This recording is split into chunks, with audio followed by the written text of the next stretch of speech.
Good morning, good afternoon, good evening, all, depending on where you are joining us from. I'm Elsa Favreau with Gagosian, and I'm delighted to welcome you all to this conversation as part of a series of programs in honor of Black History Month in the United States that consider the rich contributions that Black artists and cultural workers have made to history. We are honored to be joined today by Romuald Azoumé and Manuel Mathieu. Romuald Azoumé was born in 1962 in Porto Novo in Benin, where he lives and works.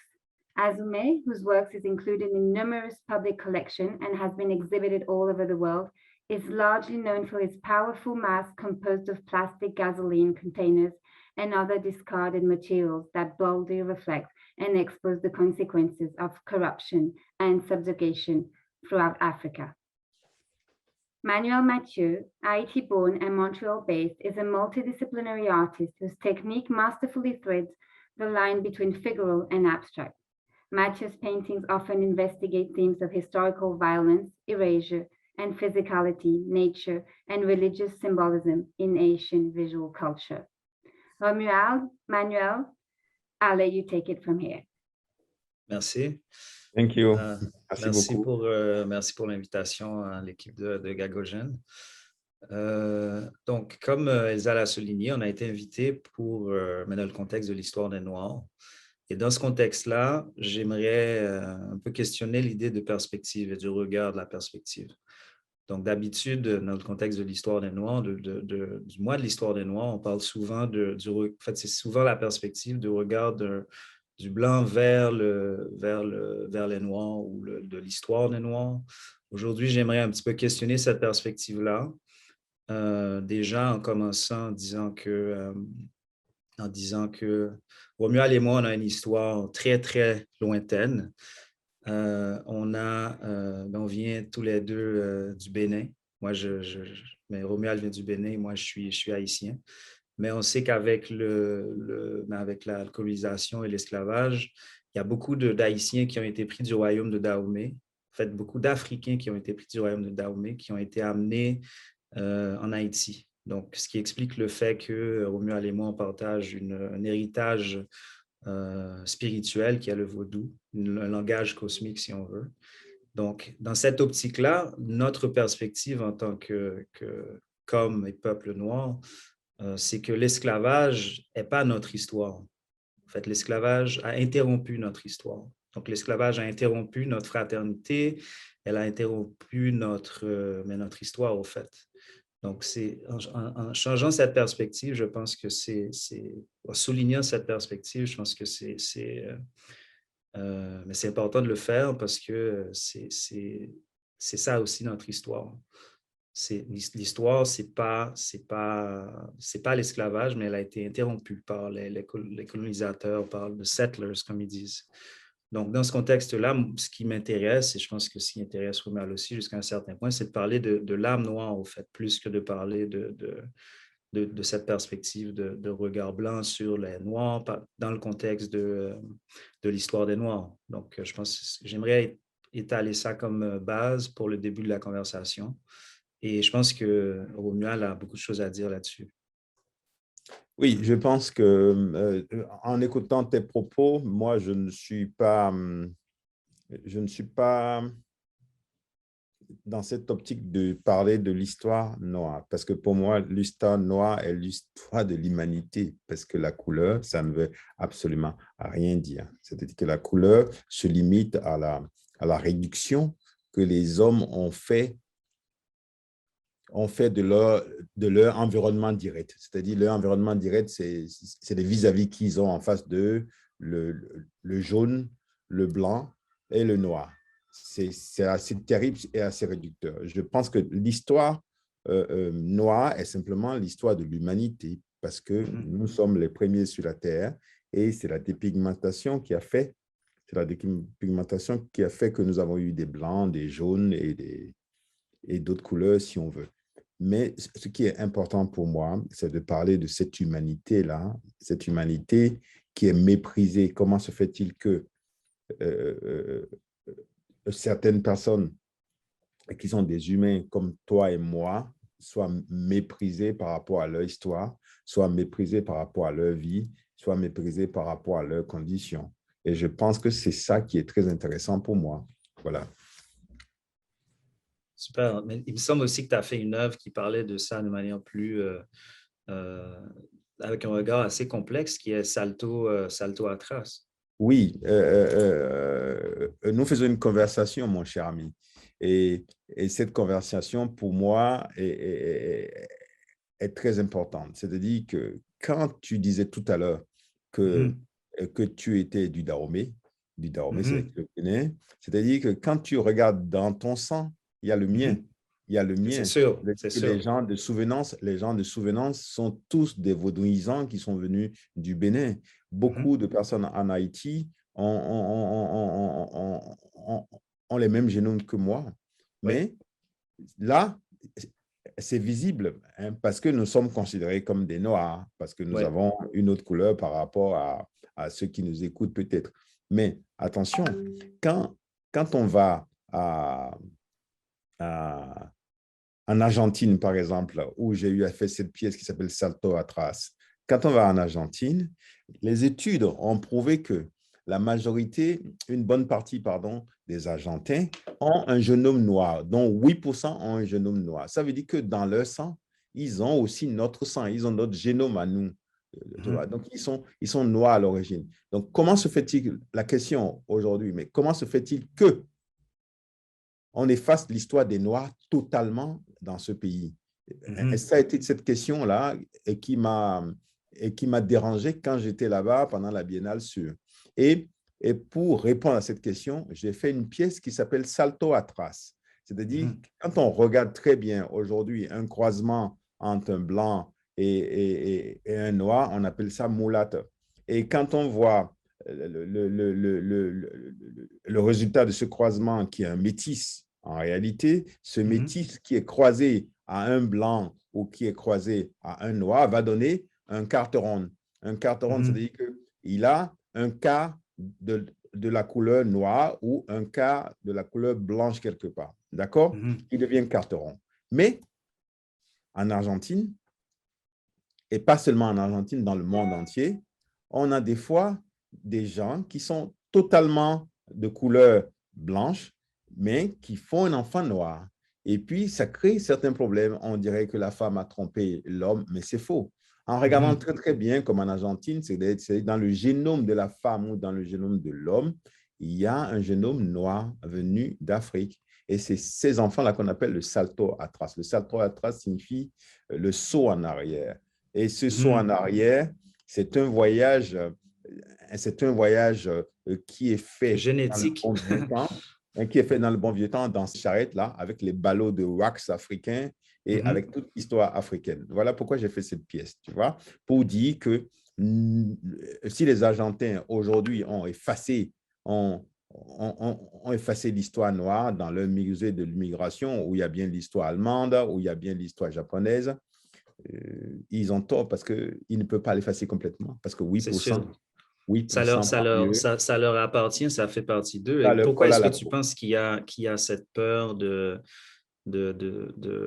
nier ce passé-là?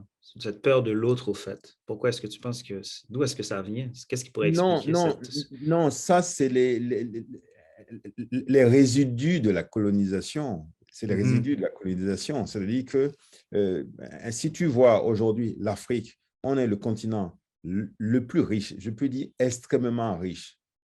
Mais on n'a tellement pas la religion formaté la tête des Africains et qui aujourd'hui pensent que Dieu va leur régler leurs problèmes et sont là, je dis, à dormir, à regarder Dieu sans rien faire en disant Dieu va faire, Dieu va faire, Dieu va faire.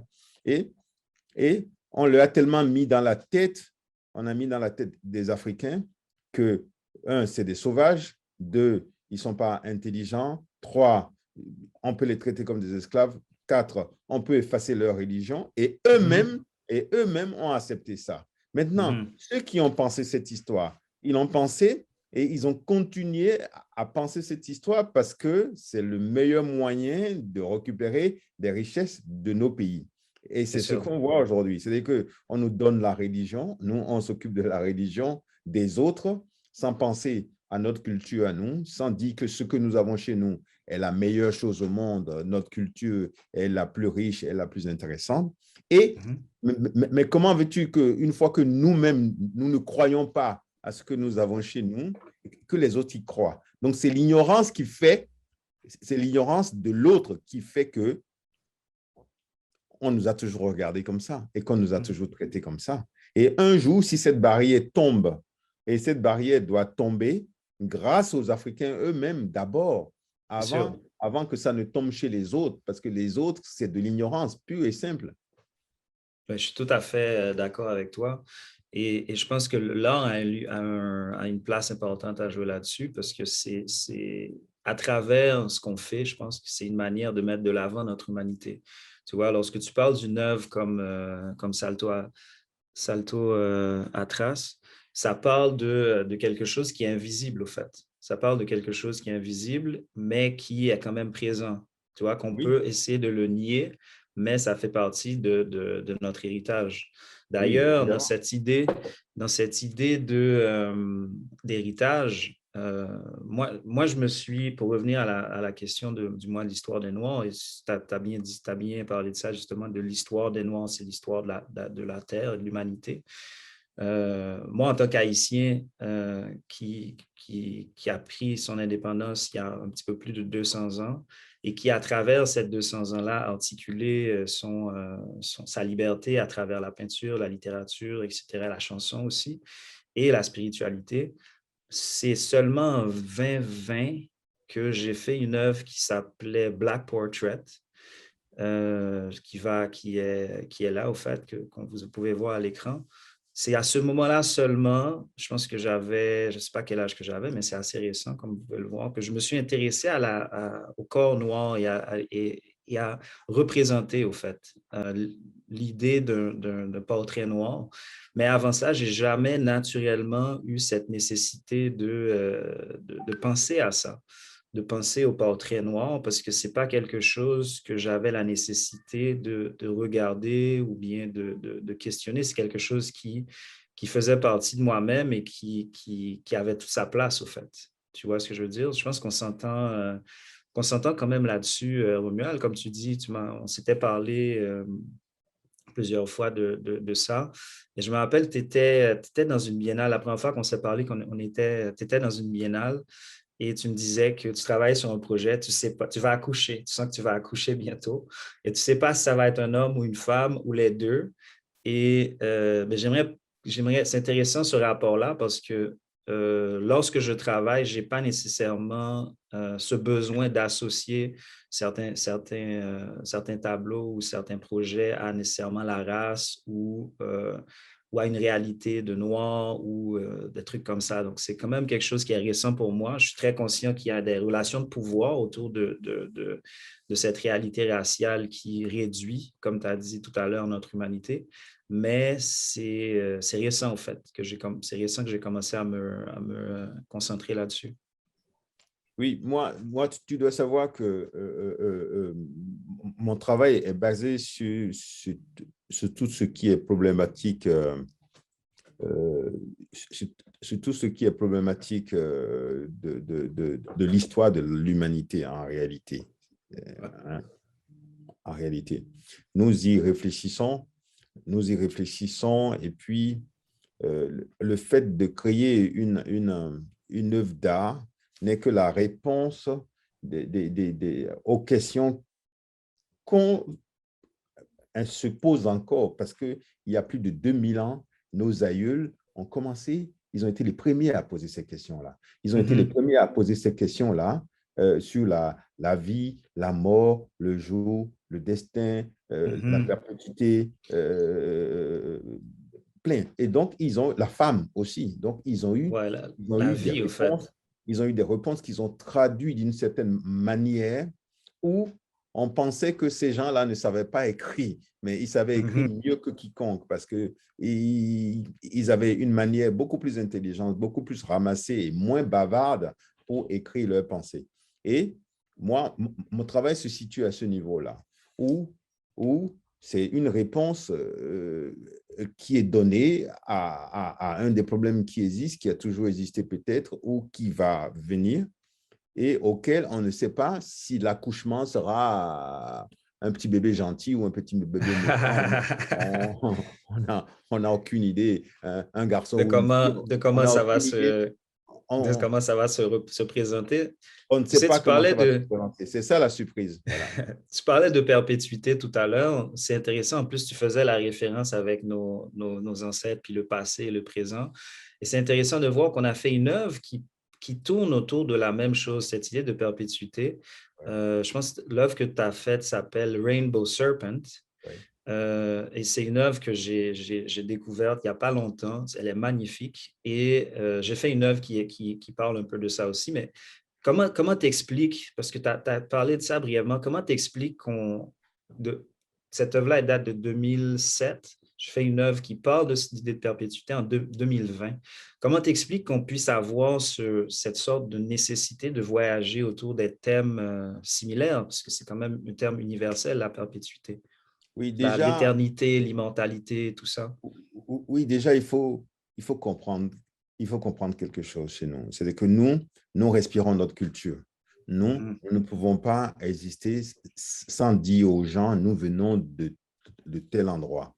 Et d'où nous venons, il y a eu une manière de penser, il y a une manière de régler nos problèmes qui est absolument simple. Il faut savoir que ce symbole de perpétuité, le dent à Ido-Wedo, ce qu'on appelle Ouroboros, c'est un serpent qui se mord la queue. Et Oui. c'est simplement penser comme ça pour dire que la vie doit être une perpétuité, c'est-à-dire que c'est un perpétuel recommencement. C'est un perpétuel recommencement. Alors, ce que tu dois savoir, c'est que dans notre culture, une fois que nous avons perdu la guerre, quand un peuple nous a attaqués, nous partons sous le bras avec les pitons. Et quand nous arrivons quelque part, nous lâchons le python et c'est là où le serpent python a passé la nuit que nous commençons à creuser le premier trou d'eau. C'est-à-dire que nous commençons à creuser le puits. Donc, ce puits redonne la vie à tout le peuple. C'est-à-dire que pendant la guerre, il y a eu des gens qui sont morts parce que cette guerre-là, ça a toujours été des guerres de razzia, d'un peuple contre un autre, d'un peuple qui allait chercher des esclaves chez les Yoruba. Et les Yoruba étaient obligés de fuir dans les collines, étaient obligés de fuir dans la brousse et tout ça, mais ils partent toujours avec leur python sous le bras. Et c'est le python qui leur permet de remettre de remettre en route le peuple. C'est-à-dire que ça ne finira jamais tant qu'il y aura des hommes, tant qu'il y aura des cultures, tant que la culture sera toujours respectée, sera toujours transmise par les hommes, il y aura toujours cette perpétuité de la vie. C'est-à-dire que c'est le recommencement perpétuel. C'est la vie de tous les jours et cette vie-là, elle est très importante. C'est pour ça qu'on dit chez nous que nous ne mourrons pas, en fait. Quand nous mourons, nous renaissons dans un autre être et c'est l'oracle, c'est le phare qui nous détermine qui nous sommes venus remplacer sur cette terre. Voilà. C'est sûr. Puis cette transformation est magnifique. Puis la symbolique de l'eau aussi, on va parler de symbolisme un peu après, dans quelques minutes, mais je trouve que c'est une belle symbolique qui est liée à l'eau aussi, l'idée d'associer de creuser la source et l'eau, c'est un beau symbole de vie aussi. Tu vois ce que je veux dire? C'est très beau. Mais l'eau, c'est la vie. Mais c'est exactement ça. Je trouve que c'est intéressant de faire le lien. Puis en plus, dans ton œuvre, il y a de l'eau autour. Tu vois, donc c'est vraiment c'est un point symbolique que je trouve magnifique. D'ailleurs, par rapport à moi, je me suis intéressé à la même chose. J'ai fait une œuvre qui s'appelle justement, je lui ai donné le titre du symbole de ce serpent qui mange sa queue, Ouroboros, qui est un symbole alchimique au fait, qui exprime l'unité en tout, le matériel et le spirituel. Donc, ça revient à ce que tu disais tout à l'heure. Donc, dans la prochaine image, vous pouvez voir l'installation où est-ce que je me suis intéressé. Mais en fait, je pensais dans cette œuvre-là à faire un lieu de passage. parce que c'est une œuvre qui a pris environ 5-6 ans à se conceptualiser dans ma tête. C'est une œuvre qui a commencé avec une installation que je devais faire devant une bibliothèque dans le sud de Londres, à côté de mon université à Goldsmith. Et finalement, ça n'a pas marché, mais ça parlait au début, c'est une œuvre qui parlait de gentrification. Donc, et après, j'ai compris que ce n'était pas ça. Et après, quand j'ai eu cette exposition Survivance, j'ai décidé de mettre les tissus comme ça, ce qui a donné un tunnel, au fait. Et l'idée, c'était pas que ce tunnel avait un début ou une fin. Et c'est là le point de perpétuité. C'est un lieu de passage, mais ce tunnel peut s'étaler sur 5, 6, 7, 8 kilomètres. Tu vois ce que je veux dire? L'idée, c'était pas de s'arrêter, mais c'était comme c'était l'espace que j'avais, c'est ce que j'ai fait, mais c'est quelque chose que je pense qui peut s'étaler sur des kilomètres, tu vois. Mais je trouve c'est beau ce que tu dis par rapport à la perpétualité et que tu fasses référence à l'eau. Tandis que moi, dans mon œuvre, c'est le feu, au fait.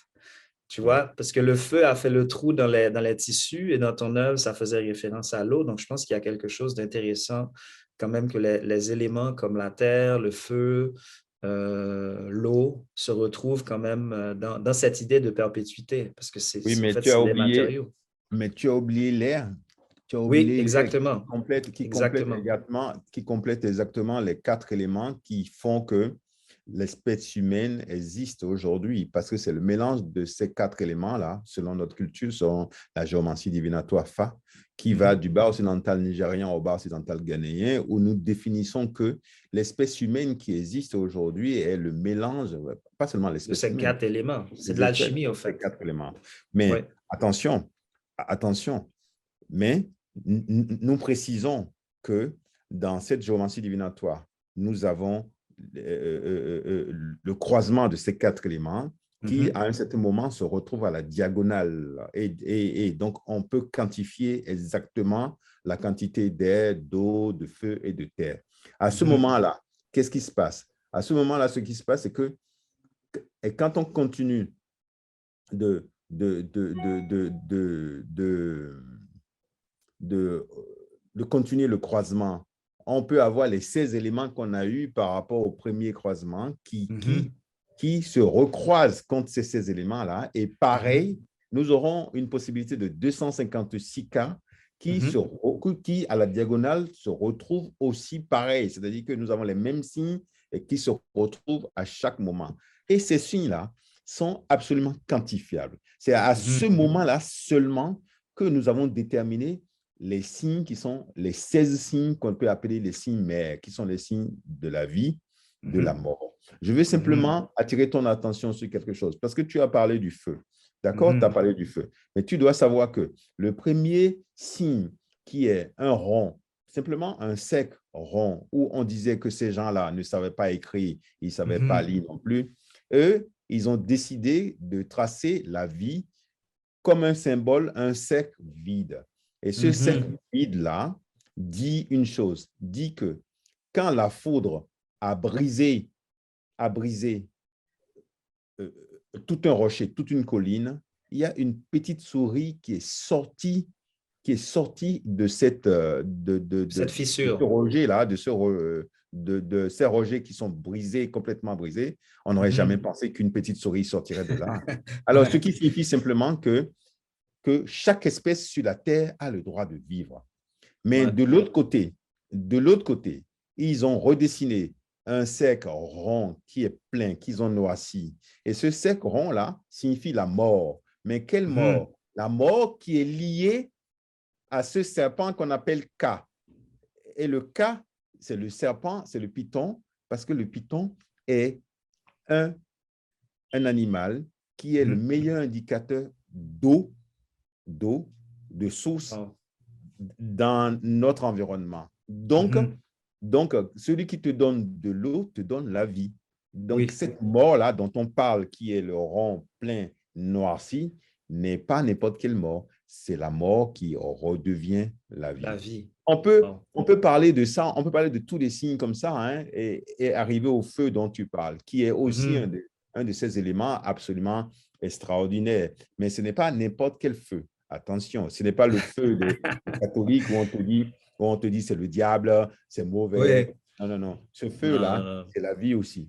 C'est sûr, je suis tout à fait d'accord avec toi. C'est quand même une belle. Il y a beaucoup de ponts à faire. En fait, je pense qu'on pourrait parler de ça pendant vraiment longtemps. Il y a quelque chose que je trouvais fascinant aussi, qui d'ailleurs on retrouve dans cette œuvre Ouroboros, c'est l'idée du multiple et le fait que c'est une transition de matérialité dans mon cas. Mais il y a une œuvre que je trouve fascinante que tu as faite qui s'appelle Non-Retour. C'est une œuvre magnifique. Est-ce que tu peux me parler un peu de ça? Parce que ça part, je m'intéresse ces jours-ci à l'idée de la spirale et de Ouais, voir cette œuvre-là que tu as réalisée l'année dernière. ouais, ouais. Je trouve ça magnifique. Non, Comment ça s'est forgé dans ta tête, cette œuvre-là? attends, juste avant de parler de cette œuvre, il faudrait que tu saches quelque chose. Parce que tu as Dis-moi. utilisé un mot dont tu ne connais peut-être pas l'importance. La Tu vois? spirale, Non, non, pas la spirale. dis-moi. Tu as dit multiple. Oui. Multiple. Hmm? Mhm. Ouais. Multiple. Je vais t'expliquer quelque chose. Quand tu vas chez nous, dans le sud du Bénin, où Mhm. il y a certaines prêtresses qui ont des scarifications, qui sont de petites boursouflures sur les Mhm. épaules, c'est-à-dire que c'est exactement comme un vêtement. Elles ne portent pas des vêtements, elles ne portent pas de chemise. Elles ont Mhm. qu'un pagne et on les voit torse nu, les seins nus Mhm. également. Quand elles sont jeunes, on les voit les Mhm. seins nus. Et quand elles sont âgées aussi, elles n'ont pas de pudeur à montrer leurs seins. Mais Mhm. on voit ces scarifications-là qui sont des scarifications qui recouvrent le haut et qui forment en fait une chemise. Ces Mhm. scarifications-là signifient la multitude. Cette Mhm. multitude dit simplement, lorsque tu penses que je suis seul, que je suis une prêtresse et que je suis seul, tu te trompes. Parce que Mhm. derrière moi, il y a autant de monde que tu ne peux même pas À croire. Parce que voir, tu penses comprendre. que Ouais, ouais. le vaudou que je respecte, le vaudou que j'adore, le vaudou qui est mon culte, je suis peut-être seul dedans, mais non. La multitude, c'est que nous sommes tout un monde et ce C'est monde sûr. est absolument incompréhensible et intenable. Mais, Mhm. mais ne pense pas que nous sommes des sauvages, ne pense pas que nous sommes des mauvais. Non, Mhm. nous avons tout un peuple et dès que tu auras besoin Avec de nous, nous. on sera là. Oui, Voilà. c'est Maintenant, très tu dois beau. C'est comprendre très que, beau. C'est très oui, beau. maintenant, tu Et on dois le dit en comprendre. Haïti aussi, d'ailleurs, on ne mange jamais tout seul, au fait. On ne Oui. mange jamais tout seul.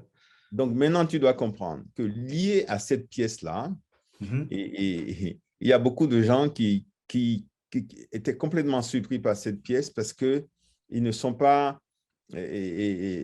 Pour moi, j'ai toujours réfléchi sur les symboles de la vie. Et Mhm. en allant des Baluba, des Mbatoa, des Minyanka, des Dogons, tous ces peuples-là, les Kassai, tous ces peuples-là ont utilisé des symboles avant que certains peuples ne se réapproprient ces symboles et que même Mhm. certains artistes occidentaux disent ah moi c'est un symbole que j'ai complètement inventé, mais non, ils n'ont Non, absolument non, non. rien inventé. Inventé. Je Ce suis tout à fait symbole qui est d'accord. là, ce Mhm. symbole qui est là est le symbole de l'infiniment petit et Mhm. de l'infiniment grand. C'est Mhm. l'être premier, c'est l'être premier, c'est la naissance de la vie, c'est la naissance aussi de la mort. C'est assez Oui. contradictoire, mais c'est la naissance aussi de la mort. Ce symbole qui est là est un symbole assez fort, mais tu dois comprendre que aujourd'hui, quand on regarde la migration, quand on regarde la migration, les Occidentaux aujourd'hui disent ah, on ne veut pas que les gens arrivent chez nous. Aux États-Unis, pour avoir un visa, ça va être extrêmement compliqué pour avoir un visa Mhm. pour y aller parce qu'il y a toujours cette peur de l'autre. Il y a toujours Ouais. cette peur de cette migration qui est en fait créée par les politiques pour pouvoir avoir les élections. Après, quand ils ont les élections, s'ils sont capables de pouvoir enlever tous les Mexicains et qui sont dans le Texas, ils n'ont qu'à le faire pour qu'on voit. Et qu'on enlève tous les Mexicains qui sont dans le Texas et qu'on leur dise, mais rentrez chez vous, on n'a pas besoin de vous. Ou qu'en Mhm. France, on enlève tous les Noirs et les Arabes qui ont immigré et peut-être les Polonais qui ont immigré en Mhm. Europe, on leur dise, rentrez chez vous. En réalité, ce que tu dois savoir, c'est que la migration en Occident, elle est rikiki. vraiment, elle est pinote. Elle est pinote. Va voir la migration sud-sud en Afrique chez nous. La migration en Afrique chez nous, elle est absolument extraordinaire et puis elle est énorme. Elle est, je ne sais pas combien de fois, 100 fois plus que la migration dont on parle aujourd'hui. Va voir la migration asiatique. La migration asiatique, elle est énorme entre ces peuples-là. Donc aujourd'hui, moi, ce que je suis en train de montrer par cette pièce-là, qui est un assemblage de 6000 tongs. Les tongs, ce qu'on appelle les flip-flops, c'est des chaussures qu'on porte l'été sur les plages. Et ces 6000 tongs ont été récupérés sur les 160 km de plage que nous avons au Bénin chez nous. Donc moi, j'ai décidé de confier ce travail à des gamins qui ont bien gagné leur vie pendant… À t'aider à faire le travail. 3 mois, mais toujours avec un leader, toujours avec un manager qui, lui, il était payé avant pour ne pas exploiter les gamins, parce que j'ai défini ce que chaque gamin doit gagner en apportant une tongue. C'est une manière aussi d'être un peu social. C'est sûr, ça crée une communauté, au fait. Oui. C'est une œuvre qui a une portée communautaire. Donc, à ce moment-là, la difficulté pour moi, pour faire cette pièce-là, et qui est ce grand serpent que tu vois, la difficulté pour moi a été, est-ce que je vais mettre les blancs ensemble? Est-ce que je vais mettre les bleus ensemble? Est-ce que je vais mettre les rouges ensemble? Est-ce que je vais mettre les jaunes ensemble? Or, pour moi, l'humain reste l'humain. Donc, c'est pour cette raison que le mélange a été la meilleure solution, mais j'ai mis 1 mois parce qu'au bout d'1 mois, réfléchir, au fait. Au bout d'1 mois, je peux t'assurer que j'ai mis chaque peuple différemment, mais ce n'était pas beau. C'était pas beau. Mais là, vu de cette manière-là… Il y a une unité, au fait. Oui, mais ce que tu dois savoir aussi, ce tong symbolise chaque immigré qui a pris la mer, parce que les tongs sont les chaussures des immigrés en réalité. C'est facile à porter, c'est facile à réparer, c'est léger quand tu tombes à l'eau, tu peux les récupérer et tu n'as pas d'engelure dû à une chaussure avec lequel tu as marché pendant ton longtemps, tu n'as pas chaud. Donc, ce tong-là représente très bien, cet objet représente très bien chaque individu qui a migré quelque part. Voilà. C'est très beau. C'est un beau symbole de déplacement aussi. L'objet, comme tu dis, ça a une portée symbolique extraordinaire. Et ça parle aussi du sol et de la terre, parce que c'est quelque chose que les gens utilisent aussi pour marcher. Et d'ailleurs, il y a une œuvre que… Je vais t'arrêter tout de suite. Je vais t'arrêter tout de suite parce que tu viens de dire un autre mot qui a un lien absolument fort avec ce symbole-là. Ce symbole-là, si on réduit juste 1 ou 2 spirales et on repart vers la queue, c'est le symbole de la fertilité chez les Mianka. Oui. Et ce symbole, c'est de la fertilité du sol chez les Mianka. Je ne sais pas ce qui t'a poussé à dire ça, mais tu as trouvé ça tellement juste parce que chez les Mianka, ce symbole-là reste le symbole de la fertilité du sol. Du sol. Mais moi, c'est cet élément-là parce que j'utilise beaucoup le spiral ces jours-ci et c'est la fertilité, au fait. Pour moi, ça fait beaucoup référence à la fertilité. Et j'ai un nom, mon père et ma mère m'ont donné le nom Aïzan, qui est justement c'est un esprit, au fait, dans le vaudou. Et ça parle, c'est elle qui s'occupe des transactions liées au sol, à la terre. Tu vois ce que je veux dire? Donc, moi, je m'appelle Aïzan Pierre Manuel Mathieu. Et cette fertilité-là, c'est une fertilité qui est liée au sol. Je vais te dire ce que c'est que ton nom. Je vais te dire ce que c'est que ton nom. Ton nom vient d'un vaudou qui est un vaudou ouvert. Un vaudou ouvert qui s'appelle le Aïzan. Le Aïzan, si tu vas à Porto-Novo aujourd'hui, il y a un quartier qu'on appelle le Aïzan commun. Parce que Porto-Novo, c'est la ville où il y a le plus de vaudou dans tout le Bénin. Chaque quartier, chaque place porte un nom. Et le nom que tu viens de dire est le nom d'un quartier. Et tu portes le nom d'un vaudou. Aïzan, Oui, comme, oui, justement, Aïzan, comme est-ce que le c'est une quartier? mambo, Ouais. c'est la femme au fait d'un autre esprit. Donc, puis ça part, c'est en référence à cette fertilité-là, selon moi. Et il y a une œuvre que j'ai faite qui s'appelle Résilience, a Landscape of Desire, qui parle de cette idée où est-ce qu'il y a le sol. Il y a le sol, il y a le feu, il y a le tissu. Il y a quelque chose de très organique dans cette œuvre-là. Et justement, ça fait référence un peu à ce que tu dis par rapport à la fertilité du sol, parce que c'est une œuvre ce qui tient toute l'œuvre, c'est de la terre, au fait.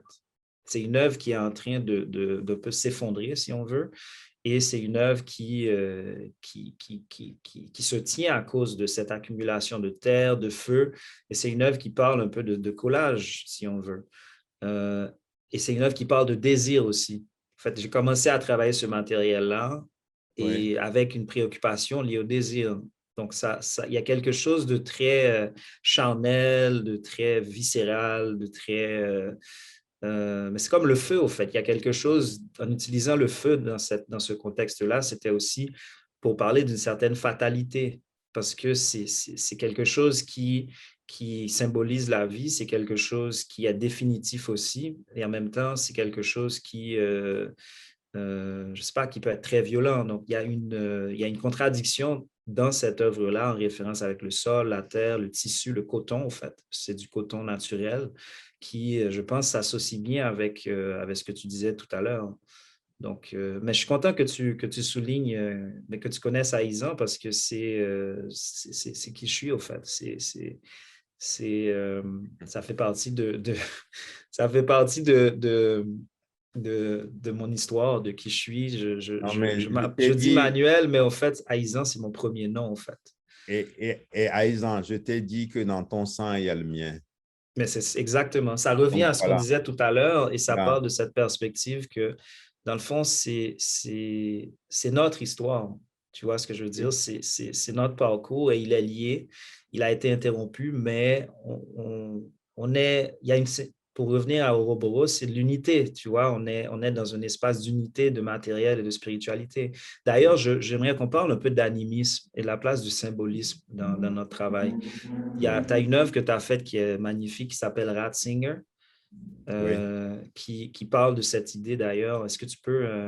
d'ailleurs, j'aimerais tellement la voir en personne, c'est vraiment magnifique. oui, mais et Ratzinger, cette pièce, c'est une pièce de révolte, de révolte, parce que aujourd'hui, quand tu dis que notre histoire, que l'esclavage, si je me souviens bien de tes propos, que l'esclavage a été la coupure dans notre histoire, Oui, ça a oui, interrompu notre histoire. C'est pas notre histoire. oui, ça a interrompu notre histoire, mais attention, mais moi, je peux te dire que si nous ne sommes pas arrivés jusqu'à présent à régler nos problèmes en Haïti, à régler Mhm. nos problèmes en Afrique, c'est dû à la résilience que nous n'avons pas pu faire de cette histoire-là. Ouais. Oui, oui, de cette histoire-là. Parce que nous disons toujours, nous les Africains, on se regarde toujours, on dit, ah, c'est les autres qui sont responsables de notre situation. Oui, c'est Mhm. les autres qui sont à la base de notre malheur. Mais c'est faux. Parce que si tu regardes cette pièce Ratzinger, Ratzinger, c'est qui? Je ne sais pas si tu te souviens du pape qui a démissionné, Joseph Ratzinger. Mhm. Ce pape, lui, il a eu le courage de démissionner pour sauver l'Église catholique. Il est toujours vivant, il n'est pas mort. Hein. Et je pense qu'il est très rare d'avoir un pape qui a le pouvoir, qui est le chef de l'Église, qui démissionne. Mhm. Mais chez nous, en Afrique, là, nos dirigeants, ils ne démissionnent pas. Non. Non, eux, ils sont plus que Dieu. Parce que Ouais. Ils ont un rapport au si le pouvoir très représentant de particulier. Dieu, ainsi le représentant de Dieu catholique sur la terre a démissionné, eux, ils sont Dieu, ils ne démissionnent pas. Eux, Ouais. ils représentent ce rat-là qui est assis sur les valises d'argent Mhm. et sur le pétrole et qui voit son peuple sombrer. Sa pirogue est en train de couler, mais pour lui, Mhm. tout va bien parce que lui, il est là-haut. Parce que Ouais, quand il est tu es dans protégé. un bateau, hein, quand tu es dans un bateau et tu commences à voir les rats sur le pont du bateau, Hein, ça signifie quoi? Ça veut dire que le bateau a pris l'eau. Ouais. Et Les son rames bateau montent, prend montent, l'eau. montent, montent. Ouais. Et son bateau prend l'eau depuis une trentaine d'années, mais il ne se rend pas compte que son bateau prend l'eau depuis une trentaine d'années. Il ne se rend pas compte que son peuple est en train de se noyer et disparaître peu à peu, parce que lui, il est stable, il est très bien dans sa position. Et, et je pense qu'à ce moment-là, qu'est-ce qu'il dit? Il ose dire que c'est les autres qui sont responsables de la situation qu'il vit, que son peuple vit. Mais ça, c'est absolument scandaleux. Et C'est triste. C'est très violent je aussi. pense que Il y a quelque chose de très violent là-dedans. oui, je pense que nous devons réellement faire la résilience des problèmes que nous avons eus. C'est-à-dire que arriver à reconnaître notre responsabilité dans notre part de responsabilité plutôt dans l'esclavage qui a eu lieu. Une fois Ouais. que nous aurons reconnu cette part de responsabilité, ça nous aurait peut-être aidé à mieux avancer et à comprendre que c'est nous qui perdons toujours parce que nous continuons des pratiques qui ne sont pas des pratiques que nous devions faire aujourd'hui. C'est Tu sûr. vois? Bon, parce que Ouais. moi, quand je vois l'histoire de l'Haïti, il y a un problème en Haïti. Quand je vois l'histoire de la RDC, il y a un problème en RDC. Quand je vois toute l'Afrique aujourd'hui, où il y a de ces dictateurs qui sont là depuis 32 ans, presque 40 ans, et que le pays n'a pas changé, il n'y a pas une route, il y a une exploitation du pétrole pendant 40 ans, il y a une exploitation du manganèse, de l'or, du bois, de tout, et qu'il n'y a pas une seule route et qu'il n'y a même pas de l'eau potable. Alors, c'est facile de dire à ce moment-là que c'est les autres, hein, c'est les autres qui sont n'arrivent même pas le à problème. donner de l'eau à ton peuple. Il y a une œuvre que tu as faite aussi que je trouve magnifique, c'est Antidépresseur. Est-ce que tu peux en parler brièvement? Oui, ça rejoint la même chose parce que antidépresseur, c'est quoi? C'est un lycénophore, un lycénophore. Et puis, au fond, il y a une projection du coucher du soleil et tout ça sur un lit de cacao. Un lit de cacao parce que le cacao sent bon. Nous produisons le cacao. Nous avons le soleil parce que le cacao est un antidépresseur. Quand on mange du chocolat, c'est très, très bon pour le cerveau, c'est très, très bon et pour l'humain que nous sommes de manger du cacao. Parce que les Indiens ou les Incas disaient que c'est le théobroma, c'est la boisson des dieux. Voilà.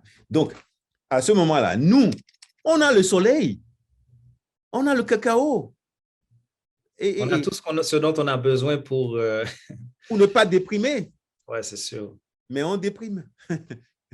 Mais on déprime. On a tout ce qu'il faut pour ne pas déprimer, mais on déprime. Quand même. Et moi, c'est juste un pied de nez que j'apporte aux Occidentaux qui viennent épier ces ressources-là chez nous et qui disent que le cacao, non, ce n'est pas la peine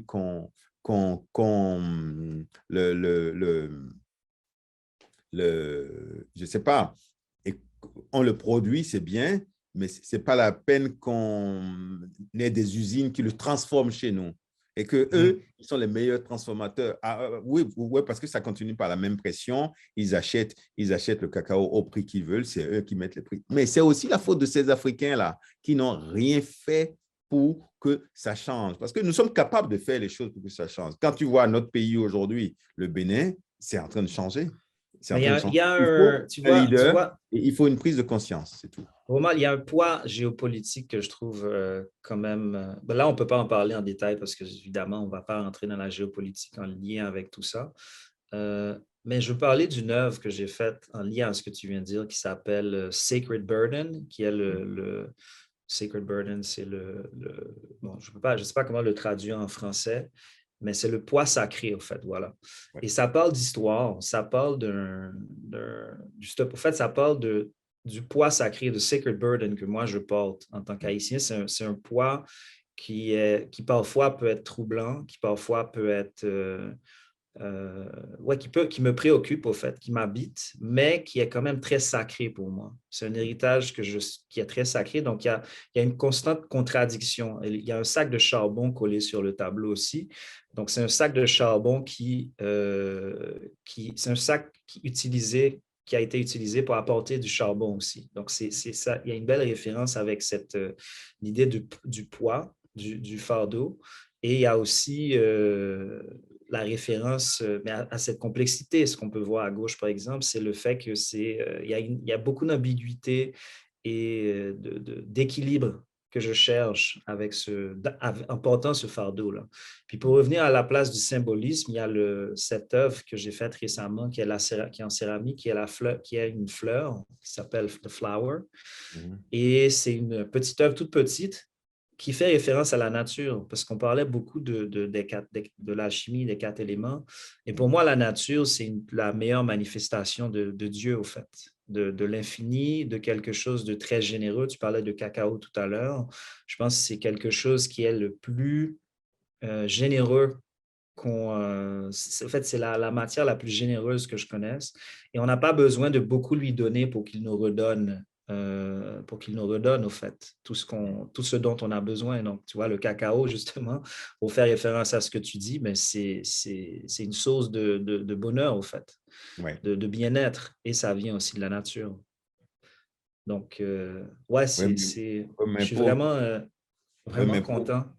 pour Vas-y, conclure ta dernière dis-moi. phrase, c'est de te dire que notre religion, c'est la nature. Le C'est vaudou, c'est la exactement nature. ça. Je suis tout à fait Voilà. d'accord. C'est le respect de C'est la bien c'est le c'est respect bien de que la nature. Parce c'est que le respect quand de la on prend, nature. quand on prend un arbre comme Dieu, quand on prend l'eau comme Dieu, quand on prend le sol comme Dieu, Mhm. nous sommes bien obligés de, nous sommes bien obligés de les respecter.